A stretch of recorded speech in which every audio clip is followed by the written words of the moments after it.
मुख्य गरी युवा मार्गदर्शक हरूको राष्ट्रिय सम्मेलन का उद्घाटन समारोहका अध्यक्ष तथा इन्सेकका तथा फोरम एसियाका अध्यक्ष विजय गौतमज्यू, आजको यस कार्यक्रममा प्रमुख अतिथिको हिसाबले पाल्नुभएका राष्ट्रिय मानवाधिकार आयोगका मान्य सदस्य डाक्टर लिली थापाज्यू, त्यसैगरी राष्ट्रिय मानवाधिकार आयोगका पूर्व सदस्य नेपालको मानवाधिकार रक्षक अभियानको अभियन्ता अगुवा लिडर आदरणीय सुशील दाई, त्यसैगरी मानवाधिकार आयोगकै आदरणीय सचिव मुरारी खरेलज्यू, राष्ट्रिय युवा परिषदका कार्यक्रम प्रमुखज्यू, यो महत्त्वपूर्ण कार्यक्रम आयोजना गर्ने जुन आयोजक संस्थाका प्रतिनिधिज्यूहरू, इन्सेकका पूर्व कार्य समितिका पदाधिकारी ज्यू र यस कार्यक्रममा उपस्थित हुनुभएका 77 जिल्लाबाट पाल्नुभएका युवा मानवाधिकार रक्षक साथीहरू, पत्रकार साथीहरू, मानवाधिकार अलायन्सका केन्द्रीय महासचिव तिलोत्तमज्यू, जेसिवाइसिएनको प्रमुख पनि हुनुहुन्छ, सिजोको प्रमुख पनि हुनुहुन्छ, लगायतका सम्पूर्ण मानवाधिकार आन्दोलनका अगुवा मित्रहरूलाई म यस सम्मेलनको आयोजक संस्थाको तर्फबाट म हार्दिक यहाँहरूलाई न्यानो अभिवादन नमस्कार टक्राउन चाहन्छु। मलाई सबभन्दा पहिला त यो कन्क्लेभमा को उद्घाटन समारोहमा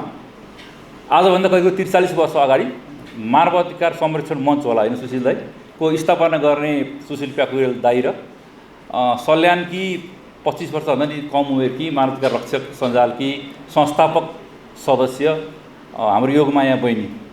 दुईटालाई एउटै मञ्चमा राखेर हामीले मानवाधिकारको सवालमा मुख्य गरी युवा मानवाधिकार रक्षकहरूको भूमिका अहिलेको वर्तमान परिप्रेक्ष्यमा, त्यो भूमिका स्थानीय तहमा, समाजमा, प्रदेश तहमा, केन्द्रमा र रिजन तथा अन्तर्राष्ट्रिय तहमा पनि त्यो प्रकारको भूमिका निर्वाह गरिरहनुभएका विभिन्न युवा मानवाधिकार रक्षक साथीहरू र अन्य अगुवा मानवाधिकार रक्षक साथीहरूलाई सँगै राखेर यो प्रकारको एउटा अनुभव आदान प्रदान गरेको कुराहरू र अबको आगामी दिनमा हामीले के गर्नुपर्ने हो त भन्ने सवालमा 2 दिनभरि लागेर हामीले घनीभूत हिसाबले विभिन्न थीमेटिक एरियामा छलफल गर्ने जुन एउटा थलो निर्माण गरेका छौँ। म यही थलोको एउटा आयोजक संस्थाको तर्फबाट पनि निकै आभारी छु र कृतज्ञ छु।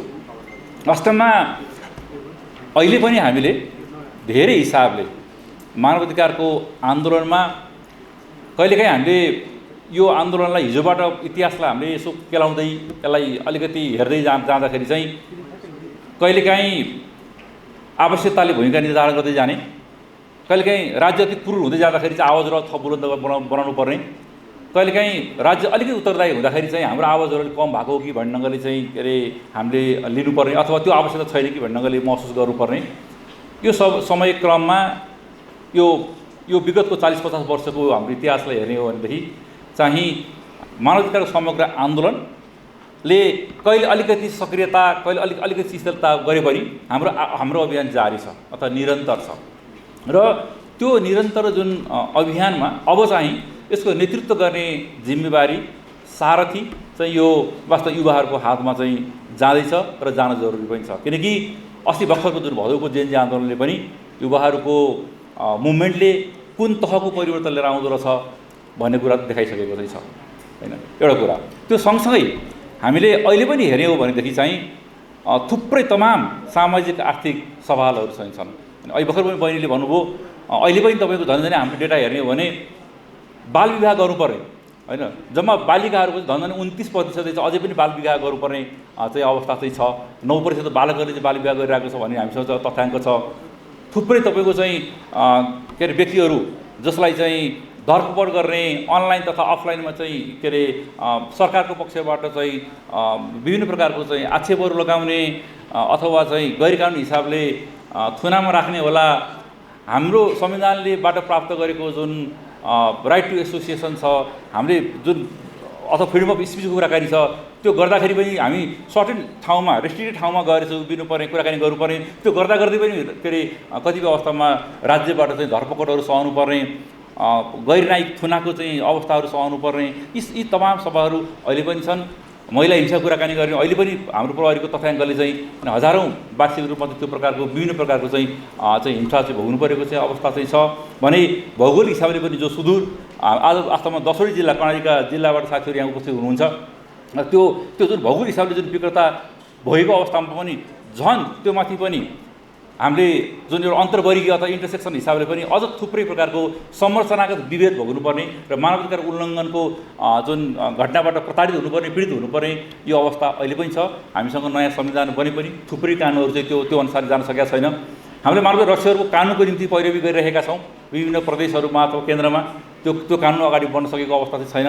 मानवाधिकार आयोगले आफ्नो तर्फबाट चाहिँ के अरे विभिन्न पहल कदमीहरू गरिरहेको छ। सम्भवतः अहिले मान्यज्यूले पनि भन्नुहोला हामीले भर्खरै पाएको तथ्याङ्क अनुसार पनि झन्झनै 309 जना जतिको दरबन्दीमा चाहिँ हैन 30% जस्तो त दरबन्दी पुरा हुन नसकेको अवस्था छ भन्ने सुनिन्छ बाहिरबाट हैन। भनेपछि यो हिसाबले हेऱ्यो भने सङ्घ संस्था खोल्ने क्रममा पनि हामीले यति धेरै झन्झट कतिपय युवा साथीहरूले सङ्घ संस्थालाई अगुवाई गर्नु भएको छ हैन। तलदेखि चाहिँ विभिन्न प्रकारको चाहिँ उल्झनहरू बेहोर्दै जानुपर्ने अवस्था चाहिँ छ। त्यही भएर यो विभिन्न सवालमा चाहिँ हाम्रो सिभिक स्पेसको जुन खुम्चदो अवस्था यो भएको कारणले गर्दाखेरि पनि युवा साथीहरूले जुन यसको अगुवाई गर्नुपर्ने यसको आवाजलाई अझ अगाडि बढाउनु पर्ने र मानवाधिकार रक्षकको जुन आन्दोलनलाई अझ चाहिँ एउटा गतिमा लैजानुपर्ने आवश्यकता सिर्जना छ। त्यसको निम्ति अघिल्लो पुस्ताका जुन हाम्रो यो मञ्चमा आसीन हुनुहुन्छ विभिन्न हिसाबले चाहिँ नेतृत्व गर्नुभएका उहाँहरू जस्ता व्यक्तित्वहरूबाट हिजोको अनुभवहरू सिक्ने अथवा हामी इन्टरजेनेरेसनल नलेज ट्रान्सफर गर्दै र जुन अबको जुन यो मानवाधिकारको जुन आन्दोलन हो त्यसमा युवाहरूले चाहिँ नेतृत्व गर्नुपर्ने जरुरी छ। त्यसै जरुरीको खातिर पनि हामीले आजबाट सुरु हुने यो 2 दिनको कार्यक्रमको हामीले आयोजना गरेका हौँ। यसमा विभिन्न सङ्घ संस्थाका साथीहरूले चाहिँ यसमा सहभागिता जनाउनुभएको सङ्घ संस्थाले सहभागिता जनाएको छ र मैले अन्तिममा धेरै कुराकानी नराखिकन वास्तवमा अघि भर्खरै डिजिटल राइटको कुराकानी आयो। अहिले थुप्रै नयाँ मुद्दाहरू सुरु भएको चाहिँ छ। जलवायु न्यायको पाटो उत्तिकै छ। वातावरणीय चाहिँ हिसाबले चाहिँ जुन न्याय निरूपणको पाटो अथवा त्यो सवाल उठाउनुपर्ने कुराहरू उत्तिकै जरुरी चाहिँ छ। त्यो कारणले गर्दाखेरि हामीले अझै यो लामो भविष्य बोकेको युवाहरूले जुन समाजप्रति उत्तरदायी हुनुपर्ने र यो जुन नयाँ आइरहेका जुन मुद्दाहरूलाई चाहिँ को पैरवी गर्नुपर्ने त्यसलाई एउटा चाहिँ न्यायिक संरचनाभित्र लिएर आएर एउटा सामाजिक न्यायको प्रत्याभूतिको निम्ति अगुवाई गर्नुपर्ने यो जिम्मेवारी यहाँहरूको अथवा हामी सबैको चाहिँ काँधमा छ। त्यसको निम्ति